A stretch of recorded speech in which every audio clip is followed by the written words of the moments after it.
citizens have a little less to fear. Man's brainstorm. Last season, we told you the story about an incredible kid pilot, Kenny Bennett, at the controls of an ultralight plane. That segment was an inspiration for Monterey Park Police Lieutenant Joe Santoro, who came up with a revolutionary way to fight crime. I was sitting in my front room watching That's Incredible, and they had a 9-year-old boy that was going to take his first solo flight as the youngest pilot.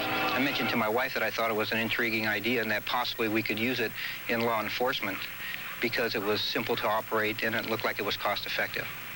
Although skeptical at first, the Monterey Park Police Department was persuaded to give it a try. The purchase cost for a helicopter can be anywhere from $250,000 to $700,000 as compared to $5,000 for an ultralight. The operating cost for the ultralight is about $5 to $7 an hour as compared to about $300 an hour for a helicopter. The other consideration was pilot training, which a helicopter pilot would require probably about $18,000 to get them qualified to fly, and that of an ultralight pilot probably $700. In police work, we can use the ultralight as many other cities use helicopters.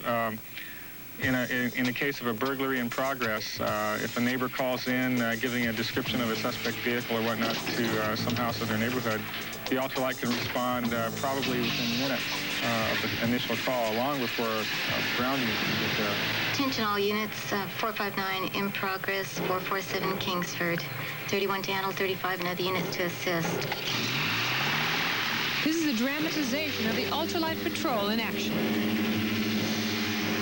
For the suspect vehicle, maroon sedan. Suspect description, male, 6 foot, medium build, wearing a dark watch cap, dark clothing, carrying a white bag.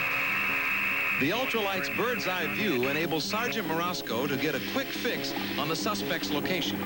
Without it, the ground patrol would be out of luck. Number 1, I'm unable to locate the suspect. I'll be proceeding southbound, and McCarthy can have units responding. The ultralight resembles a vehicle a comic book superhero might use. Its crime-fighting pilot is hot on the suspect's trail. The aircraft can follow at speeds up to 60 miles per hour and travels at an altitude of 800 to 1,000 feet. From this perspective, there is virtually no way the crook can get away.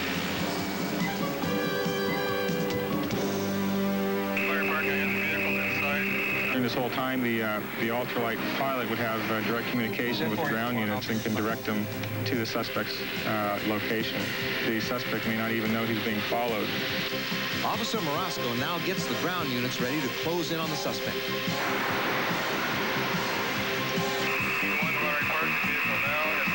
Driveway 400 block of McCarthy, brown-colored house. The suspect is now going into the residence. I'll be circling overhead. 1041, all 97 area now. That is the brown house. That exit is For the most part, the flying policeman's mission is accomplished.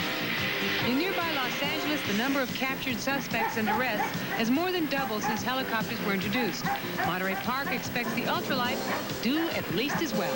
Monterey Park is the first community in the world to use the ultralight as a flying crime fighter. But the idea is catching on fast in many other communities as a way of getting the bad guys before his trail gets cold.